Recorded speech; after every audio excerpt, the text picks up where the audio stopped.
Do you ever see a successful woman on your feed or in a magazine and think, wow, it must be nice to have it so easy? Well, think again. Behind that glossy cover or smiling face is a ton of hard work, countless failures, and endless learning experiences. I'm Rebecca Minkoff, and I'm here to tell you that success isn't a walk in the park.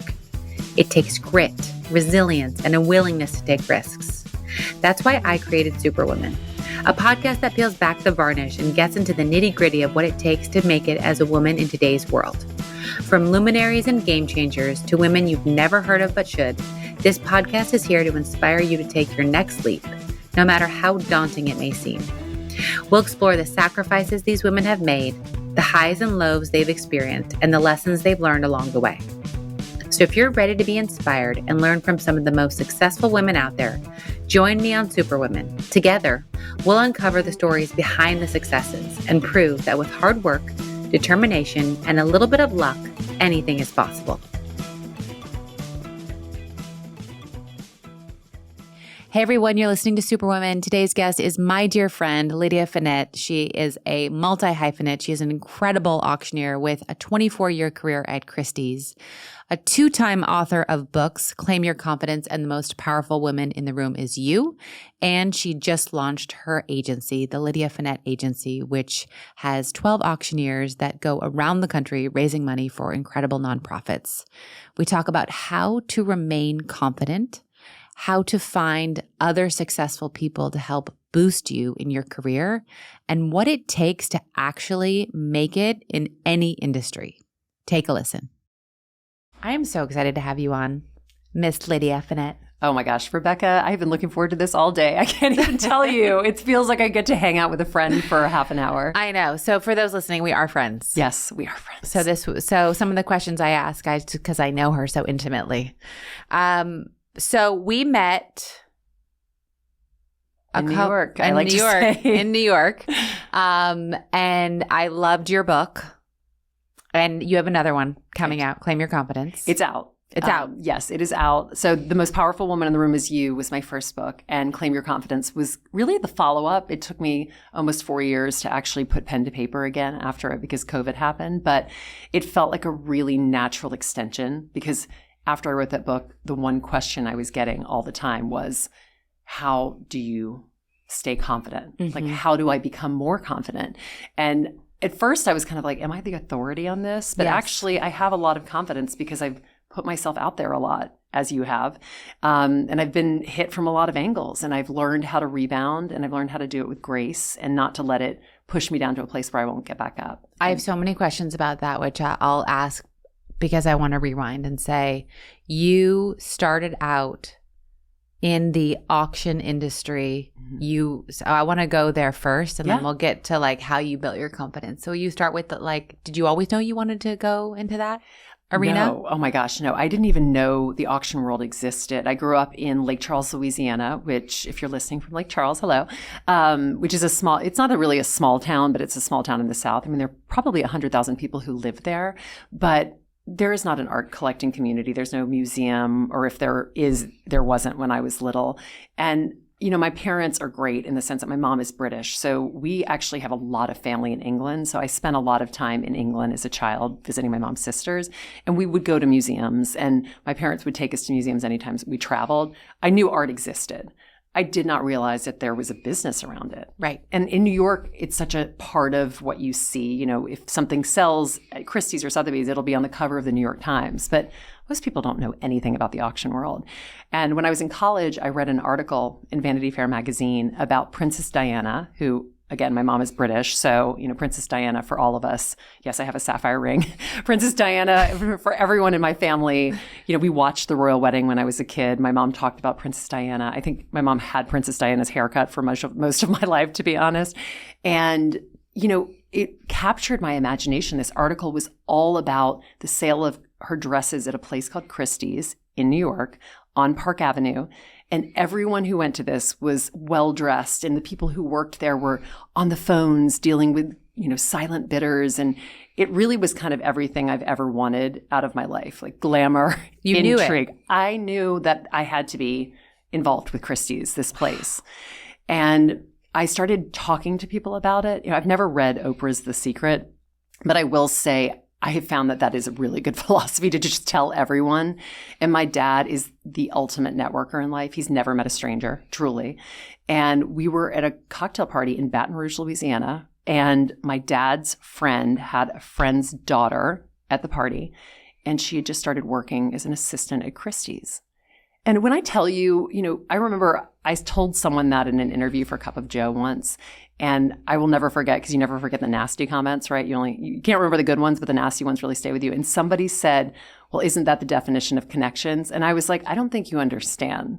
I had never met anyone in my entire life who worked for Christie's. So this was literally, this person was put in my life at that moment for a very specific reason. Yeah.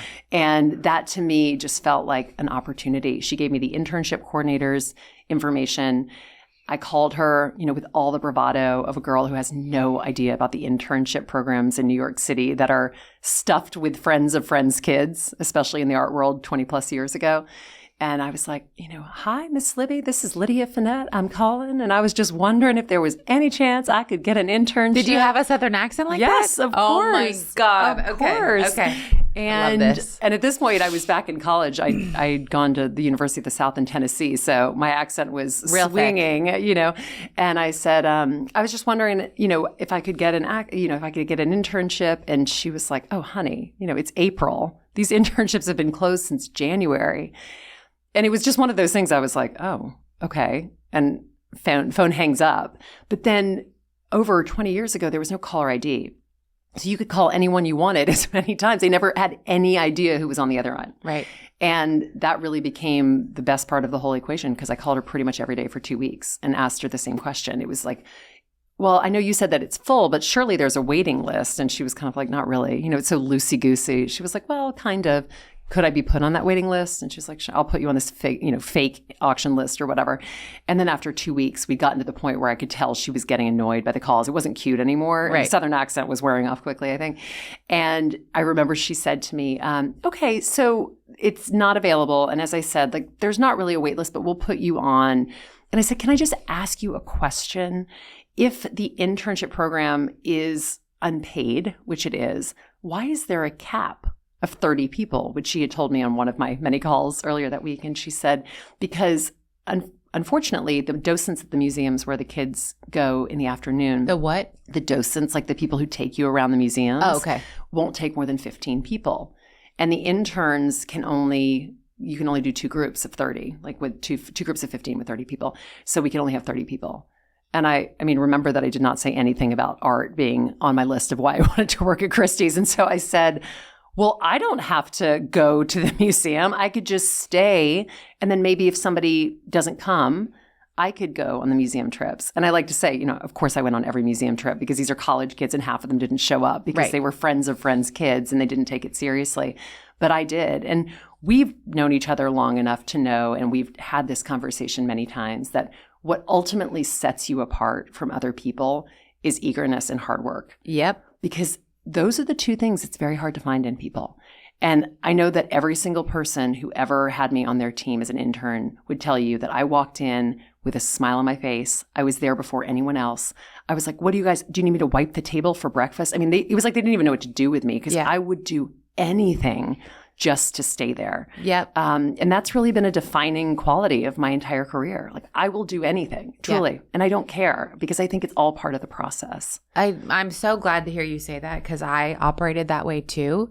And then I watch like these people and they're on their phones doing God knows what, don't text you back. Like, you're just like, what? Like, how are you going to find success? And maybe their definition of success is different than ours. But I love in hearing you tell your story and in reading your book, like, you worked your fucking ass off. I did. And I still do. Right. I mean, you follow me on Instagram. I'll be the first 2 weeks of May, I'm on the West Coast 3 times in 9 days and on stages every single night between them.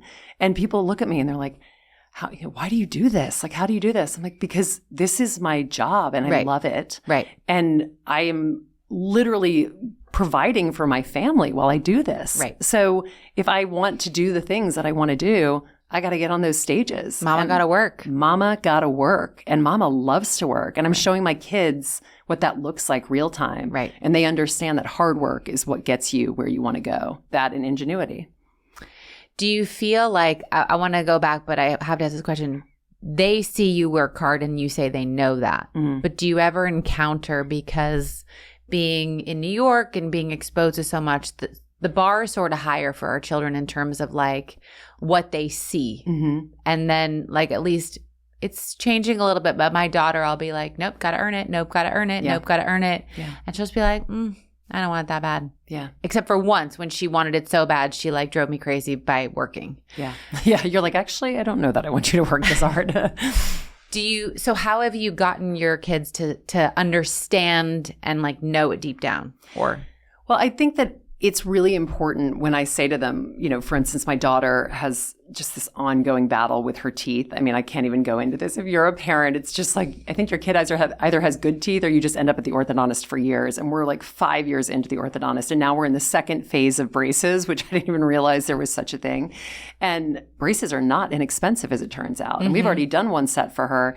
And so I was at the doctor's office and she was standing next to me and they told me the price for the second pair of braces. And I think I said to the woman at the front counter, when I come in here, I never really know, am I going to get hit with no dollars or am I going to need like a mortgage on a house? Like what's the there here?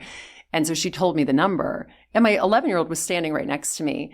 And as we walked out, she goes, wow. And I said, yeah. And I was like, well, looks like mom is going to have to do, another speech, or mommy's going to have to do more auctioneering or whatever it is. And so a lot of times I equate that with that, so they understand that me leaving at night is actually part of the equation that makes this engine run. Another thing I really feel very strongly about, especially because I didn't grow up in a family that talked about money. We talk about money all the time with our kids. And my husband works with me and does all the books for my businesses. And we were sitting down one day to talk about the subway versus Uber, because you talk about kids in New York, they're like, why can't I have a driver? I mean, literally, why can't I have a driver like so-and-so? And I'm looking at them like, are you absolutely kidding me? Why can't we take an Uber to this place? And I sat them down in October of last year and I said, I was going through the expenses with Daddy, looking at the number of times that I rode the subway this year. And in October alone, I took the subway 40 times. And I was like, it's basically $3. So 40 times 3 is $120, right? And they're all like nodding along because we take the subway to school, so they understand the subway. And I said, and you guys ask me about taking Ubers all the time. And I said, I live downtown in Tribeca and I had a speech on the Upper East Side, and the place that I was doing the speech for paid for my Uber. And the Uber was $90. So with tip, it was basically the same amount as the entire month of subway. And I was like, it's not that we can't afford to take Ubers. It's that I choose to use that money in a different way. For braces. For vacation, for things that I enjoy. I don't care if I'm on the subway. I live in New York City. It gets me to the top of the island in 2 seconds, right? And that's the way I try to teach it. I don't know that I'm going to be the best example in life. I hope that I am, but we'll see, we'll see in 20 years. But I do think that as a working mom, I'm very aware of the dollars and the time that it takes me to make those dollars. And so I want to make them aware of what that looks like. Exactly. Right? If people could see me who aren't watching, I'm making the sound of just money like coming out of you at all times. I know. Well, welcome to New York City. It's like you can't walk out of the door without somebody taking something. $7 coffee this morning. I was like, wow, prices are like coffee. It's unbelievable. But again, I choose to live here. So if I'm going to choose to live here, I have to make those decisions so that, this doesn't hurt in the way that, last night I had a speech uptown and it was pouring with rain and I hit Uber and it was $115 to get to Midtown. And I was like, well, subway it is. And I just threw on some flats. And I mean, I looked like a drowned rat when I got there. So I pulled my hair back in a bun instead of wearing it down. But you got to be quick. Girls got to do what a girl's got to do.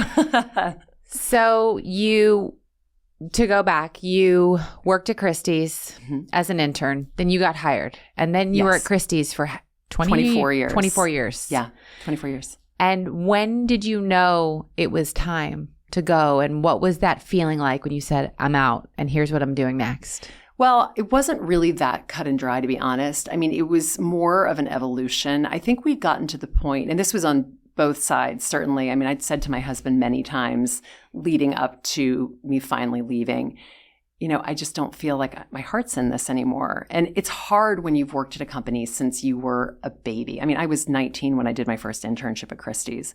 And then I went back again and was hired out of my second internship because that was when I was finished with college. And I grew up there. Yeah. And that is such a gift in so many ways because, as I said, I was a hard worker. People liked me. I had liked everyone I worked with. I liked people. I was there all the time because I ran events for my first 10 years. So I literally lived there. And it's interesting because there's a fixed perception of you when you start so young. Like, for the longest time, even after I started strategic partnerships and was running this global team, I would still have people calling to ask me for the best reservation recommendation because they all really saw me as the special events intern. Right. And no matter how good I became as a charity auctioneer, at the end of the day, people still thought of me as a 21-year-old. And I was like, I'm in my 40s, guys. I have 3 kids. I've taken charity auctions all over the world. And yet, as a result of that, I think even my own perception of what I could do outside of the four walls of Christie's was very much defined by what the people inside saw. And that is a very interesting feeling. And when I wrote my first book and all of a sudden I was getting a lot of praise and a lot of accolades, things started to get a little uncomfortable. It's hard when you are having success and other people see it. And I call it the coulda, shoulda, woulda. I can't tell you how many people are like, I should have written that book. And I'm like, you can write that book. I'll give you my proposal. I mean, you know me. I'm like, I'll give you anything you want. I will help you write it.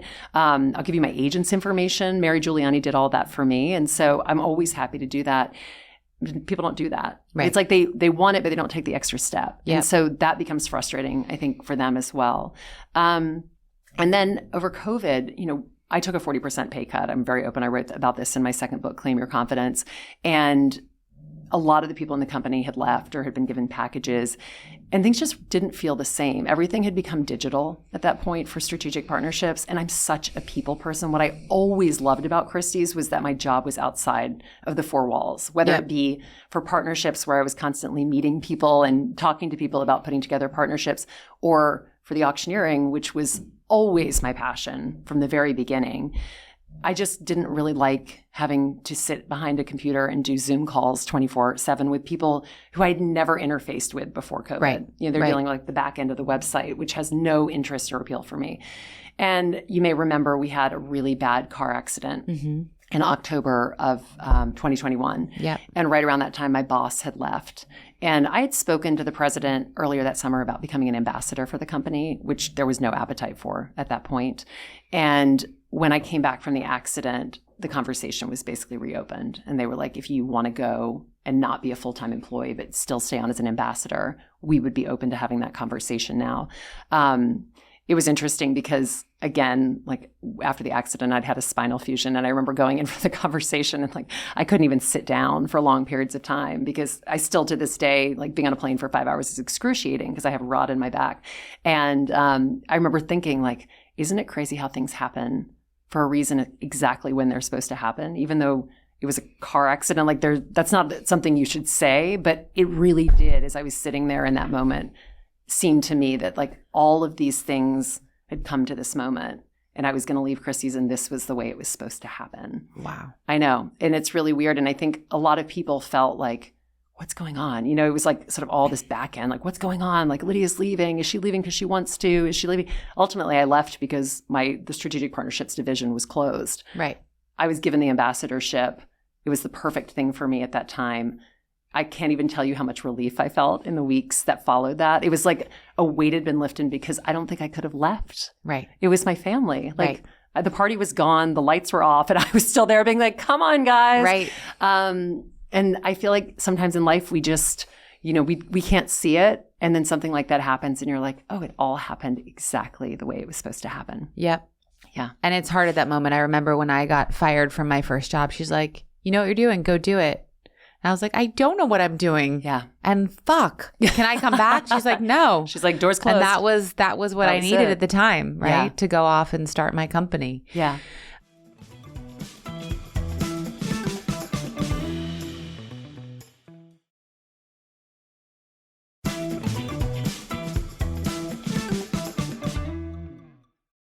if you're listening, you need to read the book, and especially the chapter about the car accident. I was sobbing when I read it. It's intense, it's just a testament to your strength and your and your ability to bounce back and conquer. So you leave. I leave. How long was it before you knew to start your agency and then write the second book? So the second book I had written, it was coming out in March of 2023. So this was February of 2023, I think at this point. Okay. Is that right? No, sorry, it was a year later because everything takes a little bit longer. That was February of 2022. So I left Christie's in March of 2022. And my second book was coming out in March of 2023. So it was pretty much written at this point. And I ended it. It was interesting because I ended it, I wrote the last chapter 5 weeks after the accident. So it was due December 2021. And I am, as I said, I have like a real work ethic. And I was like, I am going to get this in on deadline. I got my first book in on deadline. I wrote it in 3 months. Like, if you give me a deadline, I will hit it. That is for sure. And I remember thinking like, I need one last chapter to kind of like close this out. And after the car accident, I was lying in bed and I was like, I think I actually could write this now. And I'll never forget, I was in my bed. I was sobbing. Honestly, if you read this chapter, I wrote it in one take. It was 7,000 words. I cried the whole time. Yep. And my husband kept walking in and out of the bedroom. He's like, we okay here? We good? We okay? Like looking at me and I'm just hysterically crying. I'm nodding. But I finished it and it felt so cathartic. I was about to say that. Oh my God. It was like a weight had been lifted. I was able to revisit everything that had happened and really make some sense of it and how it had kind of come full circle.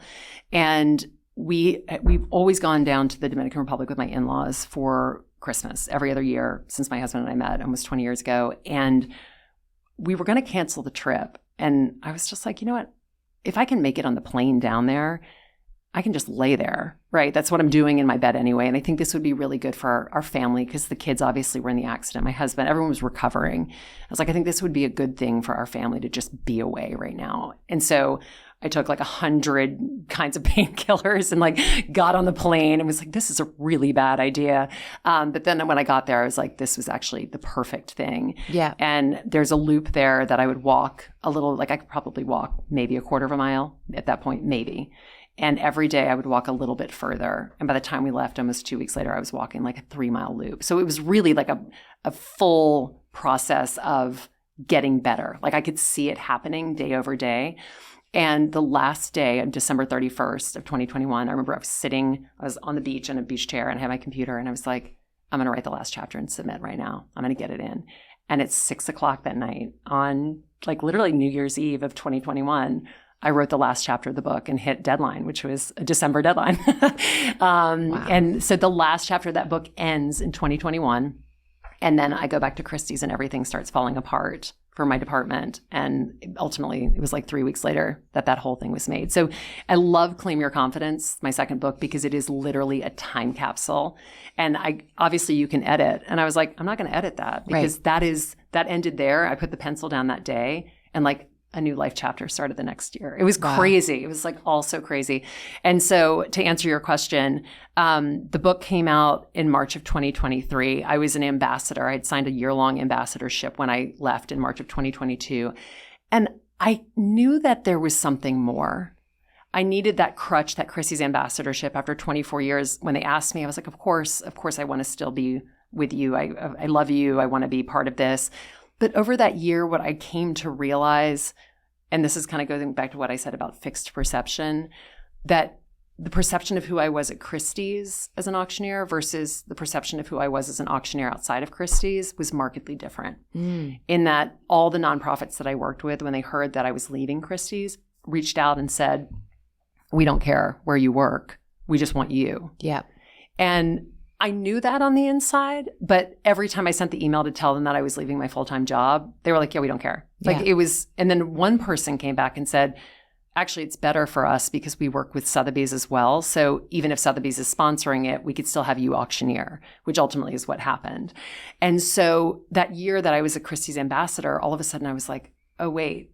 You don't need the crutch. I don't need the crutch. Yeah. And then a company that had split from Sotheby's, a collectible car company, had split from Sotheby's and literally approached me right after they heard I was leaving Christie's full time. Christie's doesn't have a car department. And they were like, listen, we just left Sotheby's. We have a lot of momentum. there are no female car auctioneers anywhere at the top auction houses. And we were just thinking, maybe you'd want to try that out. And I was like, what? I remember reading the email and being like, no way, this is crazy. But then I was sort of like, I'll always take a lunch meeting. Yeah. You never know. Yeah. And I sat there, and I have to say, having been at a company that you've been at for so long, where you're kind of like appreciated, but not really, everyone's like, oh, well, Lydia can take the auction because she knows what she's doing. And to have people who are super enthusiastic about your skill is really unbelievable. Like, I mean, it really was one of those sort of, like, I left that lunch and I was like, these people want me to come do this. They see value in what I do. And so I signed with them, and now I'm the female car auctioneer. I'm the lady auctioneer, as they call me, which I never thought, and it's such a fun part of my job. So that had kind of also happened. And when the contract for my ambassadorship came back up in March of 2023, it kind of sat in my inbox. And it was like I knew it was there. I'd had the conversation with them, and I was like, yeah. And they said, do you want to do this again next year? And I remember saying to the woman who was the liaison from Christie's, I said, I don't know yet. And I think it kind of surprised her. She was like, oh, okay. I think it was always just such a given because I've always been so complicit. I've always been just sort of like, yes, of course. I'm happy to do whatever you want. And there was kind of a pause, and she's like, okay. Well, let me know. And I was like, okay. And I put down the phone. I'm like, oh my God, wait, might I just not do this and kind of go out on my own? And at the same time, I'd kind of been thinking about the idea of launching an agency, because at the end of the day, there are talent agencies for everything in the world. But there isn't one for auctioneers. There are no talent agencies for auctioneers. Right. It crystallized about 2 weeks later when I was at the one gala that I go to that I don't take the auction for. And I watched this auctioneer who I've probably sent 15 auctions to over the years get on stage. And my husband was sitting next to me, and he leaned over. He's like, well, no wonder you have so much business. And I'm watching this guy who, by all accounts, his own included, he is fabulous at this job, absolutely suck the energy out of the crowd. Oof. Like, if you've ever been to a charity auction, the one thing I will tell you is nobody wants a charity auctioneer on stage. So the last thing you want to do as a charity auctioneer is be on stage. And you want to promise everyone the minute you get up there that you're getting off. Like, that is like the key to charity auctioneering. And this guy started when the appetizer went down and was still on stage when dessert was placed. And he only was, for me, if you had 3 lots and a paddle raise, I would be off stage in 15 minutes. We're an hour in at this point. And I'm sitting there thinking, like, how could I have given my brand equity, which I have been so protective of? Like, if you're a client of mine, I take care of you. Yeah. I get on that stage, there's not $1 left in the room. And you know that. You've seen that. I get on that stage, I'm like, I am not off until we hit your goal plus. Yeah. That is the way I feel up there. And I'm watching this, and I'm like, there is a huge white space for me to fill with people that I know are really good at this. Yep. And I can put my name on that and feel good about that because I've trained the last 12 classes of charity auctioneers from Christie's. And I can also source talent because I know what it takes to be good on stage. Yep. And so that was really that was the night that the seed was there. And then I was on the podcast for the woman who's the CEO of Barstool Sports randomly 2 weeks after that. And again, things always happen in a way that they should. And kind of towards the end of the podcast, it was a meandering podcast at best. I can't even tell you what we were talking about. And at the end, she goes, by the way, do you have an agent? And I said, yeah, I have a speaking agent. She's like, no, that's not what I meant. And I said, I have a talent manager. Is that what you're talking about? And she's like, no, for auctioneering. Do you have an agent? Yeah. And I said, no, but I'm launching an auctioneering agency. And you can listen to this podcast because as the words are coming out of my mouth, I'm like, oh my God, what am I doing right now? And it was like blowing up everything, right, in this moment. And then I very clearly laid out exactly what I knew I wanted to do. Wow. And after the cameras went off, Erica looked at me and she said, I said, I haven't told anyone that I'm doing that except my husband. And she said, do you want me to take it out? And I said, no, when does this run? She goes, probably 2 or 3 weeks. And I was like, keep it in. And I literally walked out and I called the woman who designed my website. Her name's Cody. Her company's called Loki x2. And she's unbelievable. And I said to her, I'm going to launch an auctioneering agency and I need you to pull the brand identity together. It needs to be blue and it needs to be blue and green. I'm going to send you the dress that I know that it should look like. I don't know why. I have this Lila Rose dress and there was something about the Kelly green. Yeah. Because green's the color of money, which is what you raise when you're an auctioneer. And I sent it to her and I was like, figure this out. These are the colors. And within the day, it was all back to me. And literally 2 weeks later, I was on my way to take an auction. I was walking down Tribeca. The sun was like shining and I was just like, I'm going to launch it tomorrow. And I just launched it. And it was just the most amazing experience. I sent an email to Christie's that night at that auction. And I said, it's been an honor and a privilege. And I wish you well, cheering you on from afar, which I do. Yeah. I always will. But it was just such an incredible moment. I'll never forget it. Well, I love that you just said, fuck it. And you had 2 weeks to do it. I had 2 weeks to get my bag made. I remember you saying that when you came on my podcast. I remember it. And I think that also goes to the fact that you're in the right place. Like I didn't have any doubt at that point. It's just because of our networking, Lydia. Totally. It's exactly it. That is it, if you're listening. Oh my God. But it is true. I think if you really feel something deeply, you jump in. Yep. So your book, Claim Your Confidence, there are so many women who don't have confidence. I know, yeah.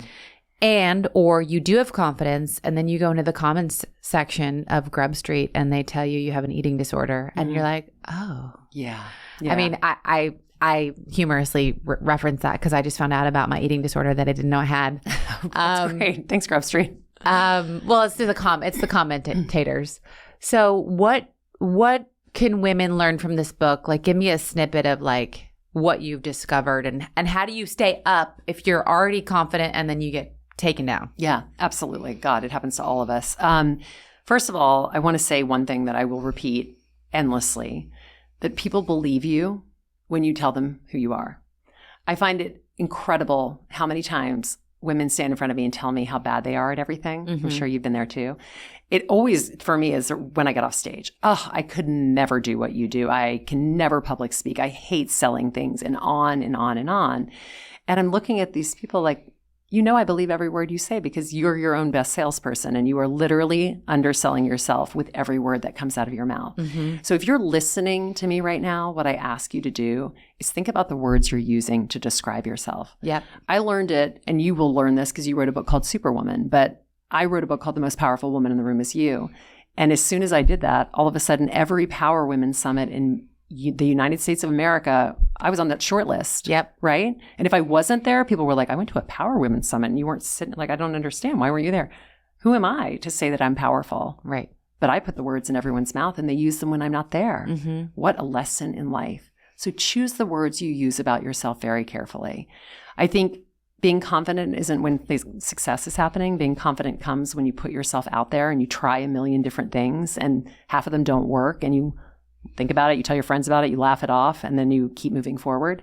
But you're not going to be confident if you just do the same thing day in, day out, and it all works because that's easy. And when things go wrong, that's when it's not easy. And if you don't know what that looks like because you haven't tested yourself, you're going to have a hard time being confident. But I will also say, building up that nerve, which is really what Claim Your Confidence is about. It talks about like things you can do to control yourself. You can't control your environment. And so when you get the person who makes a nasty comment like that on Grub Street, if you've spent the time building yourself and building that internal confidence, it's okay. Right. You'll read that and be like, whatever. I had a woman who I think I know, I'll be honest, I don't know who she is to this day. I was in Michigan with my family and we were at a house that didn't have any internet or TV. So I hadn't seen the TV in over a week. I was with my parents. I had my kids. My husband had torn his Achilles. So we were literally in a body of water with 3 young children. So you can imagine how much time I was spending doing literally nothing but just making sure my children were alive and not in the water. And I will never forget. I said to my mom, like, can you just take a quick picture, like a stupid picture for me for Instagram because I need something because of the algorithm, like keep the algorithm up. And I posted a picture of me sitting on the back porch. And I think it was something that I'd found on Google that was like nature Instagram caption. Like that's where my day was at that point. And it was something like, I guess I like nature if you include like drinking a cocktail on the porch or whatever. There was water in my glass. Hello, Instagram, And the next day I wake up And at that point, I had two phones. I had my Christie's phone, which I'd had for 24 years. I'd had all of my contacts. And then I had this like burner phone, which I would sometimes give to people. But it was just so that I always had a working phone more than anything. And on my burner phone, I didn't have anyone's names. It was just like numbers, whatever. There was a picture, and it was basically that picture that had been screenshot. And it said something like, "Do you think she even reads the goddamn news?" With my picture. So clearly somebody I knew was sending this to someone else I knew that had obviously sent it to me by mistake. And you can imagine like how awful that would make you feel. And I looked at it and I was like, oof, that person's in a bad place. And so I texted the person back and I said, actually, we don't have a TV in this house, but I suspect this wasn't meant for me anyway. And then I got this long paragraph back that said, "Lydia, I am so sorry, but between like the flooding in Rye and the wildfires in Texas and Roe versus Wade, I feel like I just can't get a handle on what's going on in the world." And it was just like this whole litany. And I texted her back and I said, "Listen, to be honest, I don't even know who this is, and I'm not going to look for your number because I don't really care. But the three things that you've just said are totally unrelated and have nothing to do with me. I think you should just turn off your TV and go for a walk." That's my Seriously, honesty. I mean, there's always something on fire. So you not allowed to enjoy your life? Exactly. Like, give me a break. Exactly. Okay. But my point in saying that was like, there was nothing about that even affected me. I literally saw it. That would have brought me to my knees in my 20s. Right. It would have brought me to my knees because I wasn't in a place where I had built up enough confidence to feel okay with something like that and realize that that had nothing to do with me. Right. Like the person who writes something like that about you is probably having a bad weight day. They feel uncomfortable in their own skin, and that's why they wrote that. So that's what Claim Your Confidence is about. And now I feel like I live so fully in my skin that I see things, I see negative things, I hear things that people don't like, and I'm like, well, that's just who I am. Yep. I'm not going to change. I'm on my own path. If you don't want to be on it, that's okay. Yeah. But I'm going to find people like Rebecca, who I love, and I'm going to go sit with her at a podcast for half an hour and talk because this is the kind of thing I love to do. Yeah. And that means that I don't spend time texting people nasty things about people because I'm not watching anyone else's path anymore. I did that and I'm done with that. And that's what Claiming Your Confidence is about. Oh my God. Drop the mic, girl. There you Drop go. that mic. There you go, ladies. I love that you just said that. You're on your own path and you're not watching others. You know, I thought of a book title yesterday. I was like, it's going to be called Put Your Blinders On. Yes. You know, I mean, I don't think I'll ever write another book again. Why? I don't know. It was painful. It's hard to write a book. It is. But I was like, we have to put blinders on to like what people say, what people think, you know, what they're doing, how they got there. Yeah. It's good to know how they got there, but it's not how you're going to get there. No. Absolutely not. And so I was just like, I love that you said that because it's your path, it's your journey, and fuck everybody else. Yeah, it's true. And it's not even, you know, all that stuff comes from a place of envy. It comes from a place of hurt or pain that they're seeing something that they're not getting on their own. Mm-hmm. My favorite quote in the world is comparison is the thief of joy. And anytime I find myself on Instagram having that feeling where I'm like, why are all those pretty girls in Charleston, South Carolina, having a dinner party and I'm not there? And I'm like, okay, first of all, I don't know any of those people. Second of all, I'm not in Charleston. What on earth is going on in my head that would bring me to that? Yep. And you realize like that is social media. And that's when you have to put your phone down and walk away, you know, because it can make you a little crazy. It can make you a little crazy. I agree. So I don't want this to end. I know. I feel the same way. But they'll be like, 30 minutes. These bitches have been talking for 40 and my Peloton workout is over. I know, seriously. But then they won't put it down because they will be fascinated. Oh, riveted. Where can people get Claim Your Confidence and your agency, all the handles? Yeah, all the places. I'll give it all to you. Lydia Fenet is my Instagram handle, and it's where I live my life. It's a full update of everything I'm doing at all points. So if anyone in my family needs to find me, they can find me, and they know where I am, and they feel like I'm safe and doing fun things. That's the truth. And it's also fun because I take you behind the scenes at all the auctions, and there's a lot of different random things that happen in my life. So you get a peek into that. You know, because Rebecca's been on my podcast, Claim Your Confidence with Rock Center. We talk a lot about confidence and cool, amazing women and the things they're doing and confidence dings things that they've had along the way. And then Claim Your Confidence, the book, and The Most Powerful Woman in the Room is You. You can buy anywhere, but go to an independent bookstore. I just did a speech up in Greenwich yesterday. Diane's Books always has signed copies, or Garden District Bookstore down in New Orleans is another one that I love. So find the independent bookstores, Beacon Hill Books too. And your agency, what type of talent do you want to attract? Well, right now I'm fine. I have 12 auctioneers, so I feel like I'm in a holding pattern. I will likely do tryouts for my agency again, either this summer or this fall. Can that be a TV show, please? No, I don't want to do TV. Please. I've been asked. I know. Everybody's How good would that be to like watch the auctioneers try out and then go on stage, and how much money did you? It would be amazing. I know. Well, maybe. You heard it here. Rebecca Minkoff and I will executive produce it together. To be honest, I right now am in a place where I have 12 auctioneers and everyone has work, which is really the idea. But more than anything, I don't want to scale it too quickly without making sure that the auctioneers are trained and I feel really good about who's going on stage. But if you are a nonprofit, you work with a nonprofit, you have a nonprofit, please feel free to reach out if you're ever looking for an auctioneer. I have auctioneers all over the country. As I said, I've trained them all, so I know how good they are, and I know that they will help you raise more than you thought you were going to. And they advise from the first day to the minute they go on that stage, and they all come with a lot of charisma, a little comedy. And you want them to stay on stage. And I want them to stay on stage. No, like you're training people that like the audience is like, oh, good. Yes, exactly. And I can attest to that because I've seen you in motion. And I'm like, I don't want her to get off the stage. But they don't stay on too long, I promise. That's also part of the training. So before we wrap, a piece of advice you'd like to leave listeners with, unless you feel like you gave it already. I would say to everyone out there, there are